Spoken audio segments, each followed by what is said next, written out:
வணக்கம் மக்களே, எல்லோரும் எப்படி இருக்கீங்க? ஸோ காய்ஸ், நீங்கள் பார்த்தீங்கன்னா காலையில் இன்றைக்கி 27ஆந்தேதி காலையில் மணி ஒரு 7:40 ஆகுது.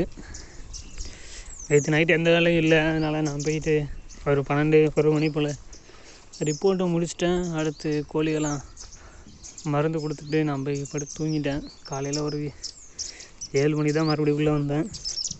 உள்ளே வந்து அப்புறம் இறந்த கோழிலாம் இருக்கும், அதெல்லாம் பார்த்துட்டு எவ்வளோ இருக்குது அப்படின்னு சொல்லி ரிப்போர்ட் பண்ணிட்டு இப்போ மறுபடியும் ரூமுக்கு போனோம். பார்த்தீங்கன்னா மேனேஜர் சார் பைக் அங்கே தான் இருக்குது. ஒவ்வொரு நாள் காலையில் இந்த வியூவை பார்க்கும்போது சாமி இங்கே ஏரியாலே ஒரு வீடு வாங்கி கட்டிட்டு இங்கேயே இருந்துடலாமா அப்படின்னு தோணும். ஸோ உங்கள்கிட்ட சொன்னான்னு தெரில, ஒரு 2 நாளைக்கு முன்னாடி இங்கே பார்த்தீங்கன்னா யானை வந்திருக்கு. இங்கே இல்லை, இங்கேருந்து பார்த்தீங்கன்னா அங்கே ரோஸ் கலர் வீடு தெரியும். நான் உங்களுக்கு ஜூம் பண்ணி காட்டுறேன் பாருங்களேன். ஒரு ரோஸ் கலர் வீடு தெரியுதா? அந்த வீடுக்கிட்ட யானை வந்திருக்கு. எனக்கே இப்போ தான் தெரியும் நினைக்கிறேன். இப்போ தெரியல, நேற்று வாட்ச்மேன் சொன்னான், அப்போ தான் எனக்கே தெரியும். ஸோ பார்த்தீங்கன்னா மேனேஜர் சார் பைக் இருக்குது. அவர் நேற்று நைட்டு வந்துட்டார்.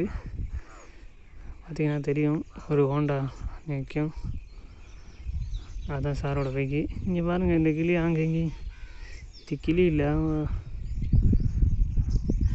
குருவி, அங்கேயும் வந்துக்கிட்டே இருக்குது. பார்த்தீங்கன்னா ஏரியா அமேசிங்காக இருக்குது, ரொம்ப நல்லா இருக்குது. மரம்லாம் பார்த்திங்கன்னா எல்லாமே பெரிய பெரிய மரம். ஓனர் அப்படி வளர்த்து வச்சிட்டாரு, எல்லாமே செமையாக இருக்குது. ஒரு 2 நாளைக்கு முன்னாடி இங்கே கோழி வளர்த்துட்டு இருந்தோம். பார்த்தீங்கன்னா உள்ளே பார்த்தீங்கன்னா பாம்பு வந்துருச்சு.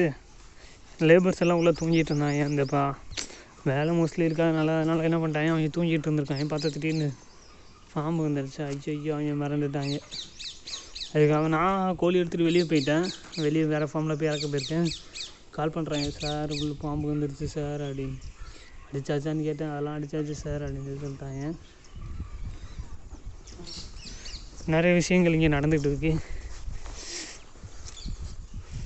ஒரு யானை வந்துச்சு 2 நாளைக்கு முன்னாடி, ஒரு வாரத்துக்கு முன்னாடி ஒரு 3 பேரை யானை கொன்றுச்சு. நிறைய விஷயங்கள் நடக்குது. இருந்தாலும் எப்படியோ பொழுதை கழிச்சிட்டு போயிட்டுருக்கோம். பார்த்திங்கன்னா வேலி, இது வந்து பார்த்திங்கன்னா சோலார் பேனல். இதில் தான் நாங்கள் நைட்டு வந்து கரண்ட் கொடுப்பாங்க.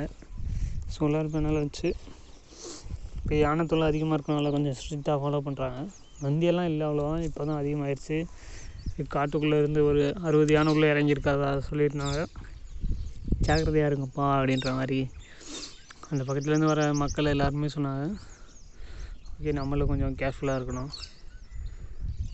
ஓகே, காலங்காத்தால் இந்த கிளிகளோட சத்தம், கிளி குருவி என்னோடய சத்தம்லாம் இங்கே தான் கேட்க முடியுது. சிட்டி பக்கம்லாம் போனால் ஒரே வண்டி சத்தமாக தான் இருக்கும். பட் ஓகே, அந்த இடத்துல அதை தான் கேட்க முடியும். இந்த இடத்துல ஸோ ரெண்டுத்தையும் கம்பேர் பண்ண முடியாது. இந்த ஏரியா பார்க்க பயங்கரமாக இருக்குது.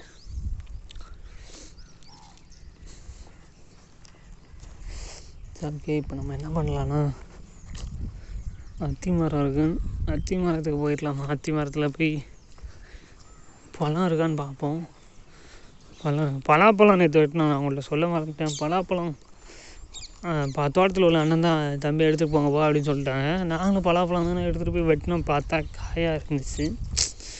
எங்களுக்கே ஒரு மாதிரி ஆச்சு, அடப்பாவி காயோட வெட்டிகிட்டு இருந்தோம் அப்படின்னு சொல்லி. பழுக்கவே இல்லை, அதுக்குள்ளே வெட்டியாச்சு.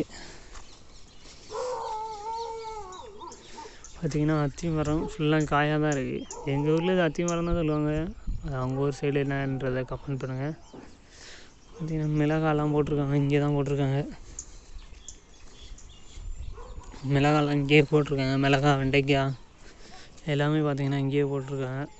அதனால் மோஸ்ட்லி எந்த பிரச்சனையும் இல்லை. காய்கறிக்கு அவ்வளோவா இல்லை, ஏன்னா மிளகாய், வெண்டைக்காய், தக்காளி இங்கேயே இருக்கும். சம்டைம் இல்லைனா வெளியே போய் வாங்கிட்டு வருவாங்க, அவ்வளோதான். ஓகே மக்களே, நல்ல என்ன ஒரு வீடியோவில் சந்திப்போம். இந்த வியூ செம்மையாக இருக்குல்ல, உங்களுக்கு பிடிச்சிருக்கா? அப்படியே மறக்காமல் கமெண்ட் பண்ணுங்கள். நாளைக்கு ஒரு வீடியோவில் சந்திப்போம். அது வரைக்கும் டாட்டா, பாய் பாய்.